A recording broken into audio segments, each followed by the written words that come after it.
Hello world! Patricia O'Connor and Frida, Reba, Darcy, and a crow, it sounds like, is here. Today, in the Bonsai Balcony, we have ourselves a most beautiful Wednesday, which is my day off. I get the day off on Wednesday. Look out world, Pat's loose and about. There was a time, and oh, by the way, I'm Patricia O'Connor. Frida Reba Darcy is also in the house. I think I might be able to get her in frame. Come here. There's a payoff in it over here. I know this isn't. I don't think you're a dance monkey at all. You're awesome. Frida Reba Darcy, Patricia O'Connor, together we are the Bonsai Balcony, and for a time and for a while we were kind of known for our work with Japanese black pines. And I have just been kind of taking it easy lately. But when it comes to Japanese black pines, we've started off intimidated, which meant that we were intrigued, which meant that we wanted to get over that intimidation thing. That's just natural, right? So I started paying attention to pines, and I started watching a little bit about them, and I thought, yeah, you're gonna eventually break down and get one of those things.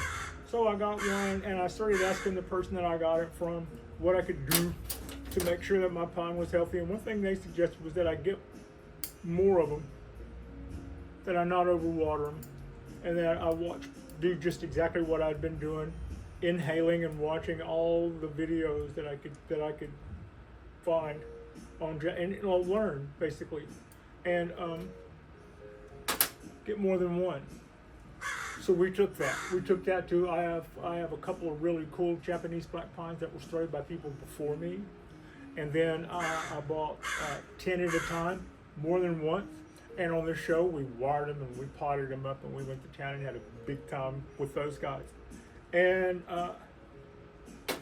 so we've learned how to pretzel these, I'll say pretzel, I'll throw in terms around. We learned to just fold these things up like canyon trees, you know? Like my inspiration was some of the junipers and some of the ponderosas that I saw people bringing out of the canyons.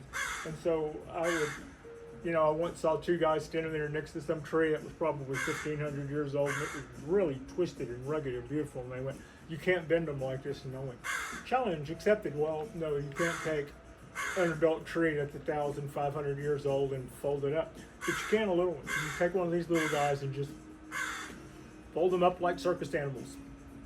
And that's what we've been doing, except not with circus animals. Nothing really contrived. I've been trying to get some really natural, exotic, dynamic shapes out of those. And I would say that we've been largely successful. I've almost kind of got guilty of moved on.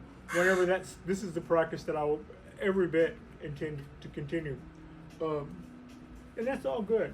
The bad is, if there's not a bad in this show, but I did lose a tree here recently. I lost a little ponderosa pine. Notice that we have escape roots out of the bottom of this. I encourage that in my trees. When this tree decides to send escape roots out the bottom of this pot, I will encourage that. And then when it is the right time of year, I'll go down and clean up the bottoms of everybody. That won't be like July and August and times when we can, October here, because we can get super hot. Those escape roots are kind of like little tree insurance policies. So what we're going to do here today is, I lost the ponderosa pine that was in this pot. This is a beautiful little pot. I really liked the pondo that was in there, but I don't have another pondo loose that isn't committed to replace it. So we're going to put a Japanese black pine in that little pot and just pick right on up. And I went to a tray of little Japanese black pines. These, if you've been with us for a while, you've been in on these from the start. We planted these from seed. I bought a baggie of Japanese black pine seeds on social media. That's right, on social media. And they came to my door and they were cheap, and I still have enough to do more rounds of these. In fact, we popped another 20 or so of these just this past spring in my kitchen under a fluorescent light. I'm removing some aluminum wire that that we put on this tree when it was just a sprout. I'm a big believer in putting motion in trees early. I started these trees on perlite. And I know some people have their complaints when it comes to perlite, but I would have to say I am amazed. I am amazed at the results I get from perlite. What I've seen so far is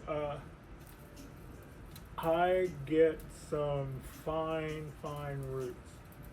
Everything that Akadama does, perlite does too. It is a fairly inexpensive medium, and I just use it straight for seedlings. Now, I'm a big believer in a mixture called Boon Mix, which is a 3-part mixture. It is pumice, lava rock, and Akadama, and I believe heavily in that. We're going to use a variant of that I have in abundance here today for this, but yeah, that's both what I've. But having said that, I have heard people complain that that this stuff, this perlite, it's just white. It's just white. It's, so, but there's a lot of substrates that we use that we do not want as top dressing. That's can put something on the top of that if you don't like seeing all that snowy white glaring at you. And it's not natural. I don't know of too many environments that really look like that, except maybe snow. But at the same time, it dirties up and looks natural soon enough. And as you water it, the first thing it does is it gets a little algae green on it, and I think it would probably promote our mosses and stuff real well. But the main thing, just like as starters, as something to use for sprouting seeds, I thought just use straight perlite. We don't have to, it's not going to be living off of that long enough to give away anything exotic. Let's just, these are seeds. Let's see how they do on perlite. And I was amazed. I was actually very, very surprised about. These are really fine roots. I don't see a lot of big ugly stuff I want to go carving out, and that's because of what they are. Also, when it comes to pines, I do different. I think of root work differently when it comes to pine trees. I don't necessarily want to lay them out, in some arranged style. I don't necessarily want to go getting rid of that huge one. I don't need all that circles. I don't need all this stuff here that's circle and matted for sure. But I've largely, when it comes to roots, these guys, if you can see those will grow bark and be beautiful if exposed. So it's not like a maple where I'm going to want something that's, splayed out a la turtleback. But having said that, don't want to do a lot of root reduction on this guy. We are going to get rid of this curled roots that were at the bottom. Also, for me, and this is because this is the first pot in this substrate. It's kind of unlike me.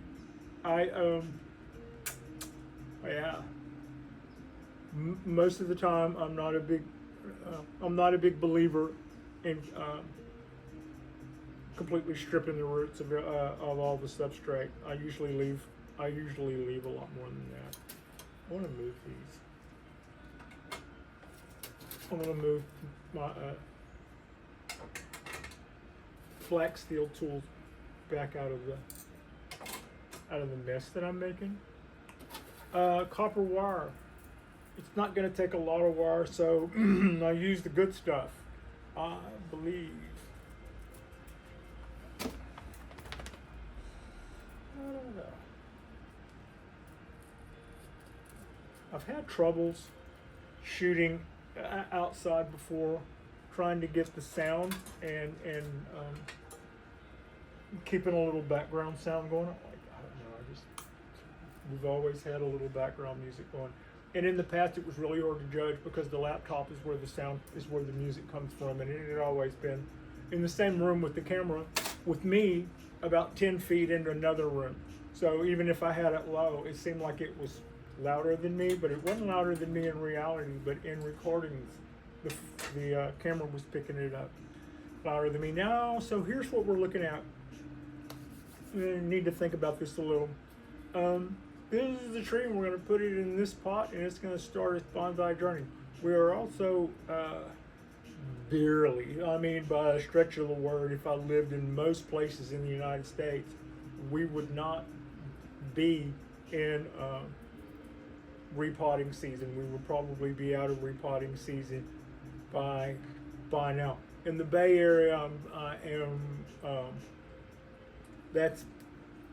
that is extended a little more in the Bay Area. I don't have that to worry about as much. Those are two little buds there. I think those are in a really cool spot, and I could pick one,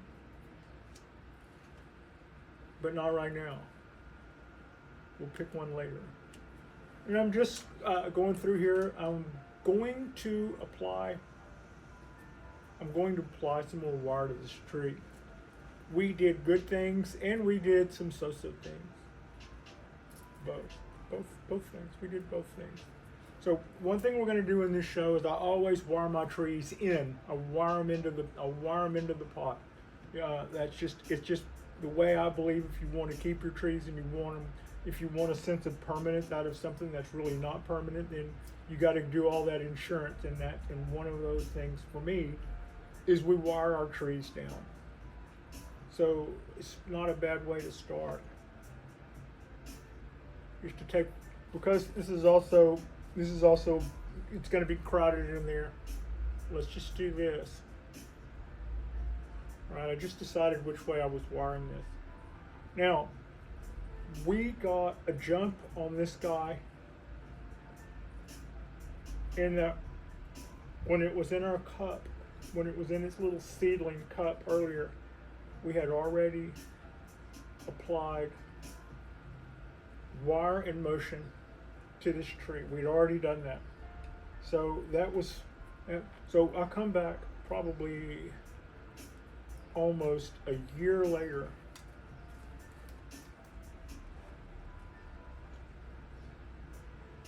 and we have this fantastic motion.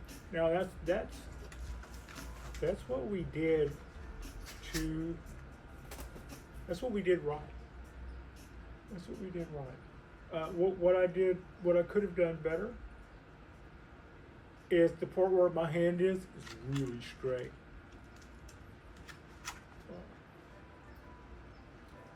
And what I don't want to do is bury it. I'm not going to like make this below the surface and pick it up where the some of those needles out of my way. What I'm not going to do is bury the part that's straight. No, I'm going to put motion in the part that's straight. And we're going to do all of that, and we're going to wire the tree in. and we're going to pull some needles. And that's going to be all a part, and that's all going to be a part of potting this guy up. And I know it sounds like a lot, and it sounds like a lot because it is. It is a lot. It's not. It's not too much. And we're not going to be just totally reckless about it either. There is stuff in this that we are not doing, namely, what we're not doing is this year, even though it's going in a bonsai pot, we will not be doing our candle cutting on this tree. We might do a little bit more needle reduction later to clean it up a little bit. We can't do candle cutting on this tree because we are repotting this tree. It just is getting a major repot, and that's its little that's its little welcome to the world of bonsai. And this year it gets a reprieve if you repot one of your bonsai trees, one of your black pines. Don't do needles that year. Also, I just managed to bury a needle there at the last second. I don't know how I did that. I was sure I got all of this out of there. But I think I'm gonna blame that. I'm gonna blame that on the. I'm blaming that guy for that. Right. So here's my trick. We have this spot here. We need this guy to do some hellacious stuff there to overcome our faux pas. Now, black pines are nicely bendable. We're not even. On that guy, I didn't even, we haven't made a crack in the skin of this yet. I'm gonna bring this.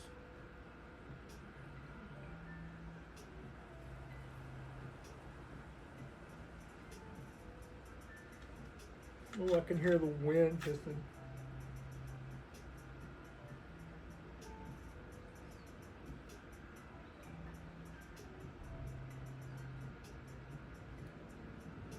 I always promote and we missed it here, but this is our chance.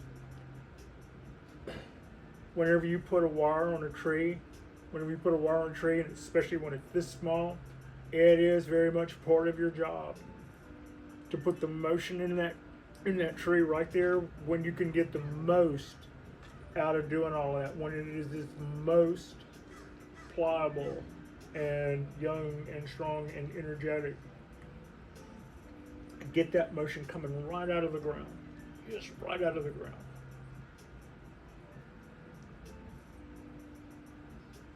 Almost.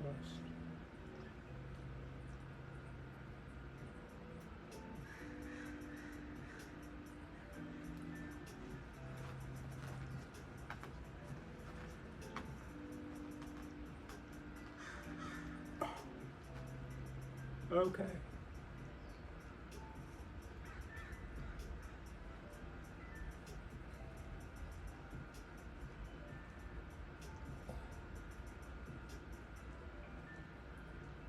Now,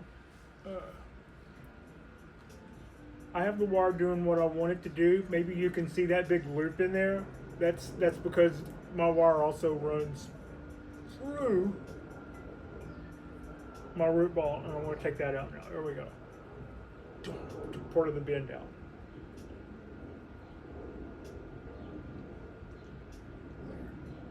There. There.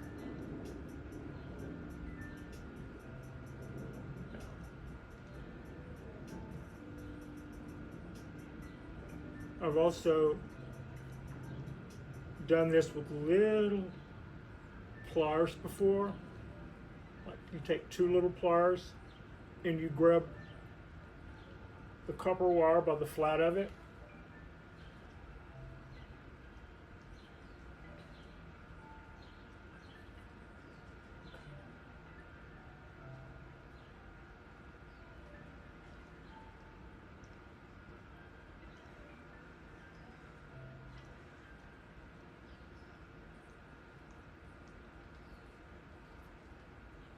done.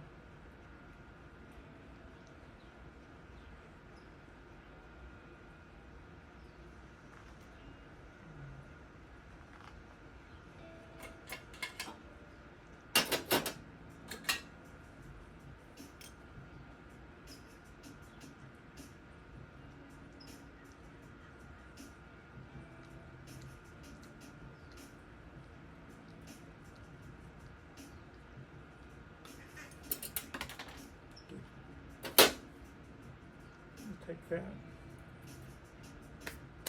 All right. So, I'm going to select, we get to pick an angle that will accentuate our little bend here. We'll also try to show off some of our roots. And then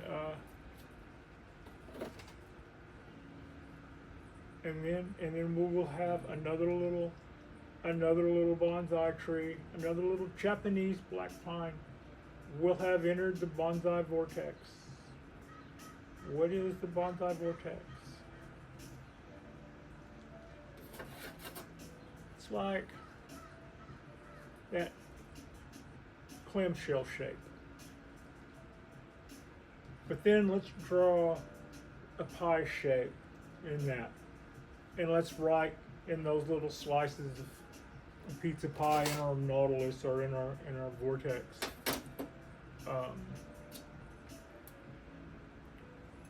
Stuff like planting in a bonsai pot.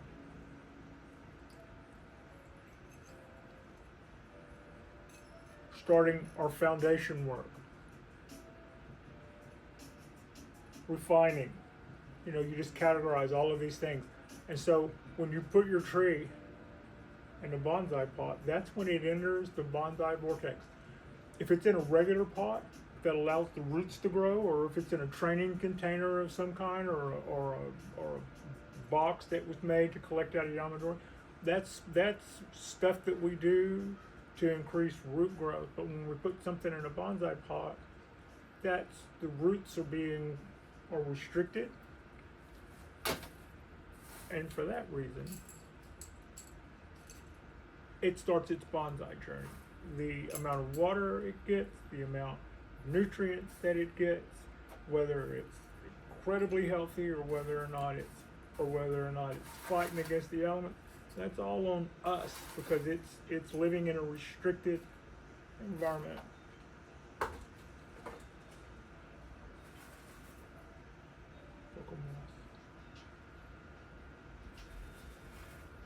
So at that point, when we put it in a pot, that's when we enter that vortex. And as we go on around, the first slice of pizza would be whatever your first step in your bonsai journey, dealing with this tree.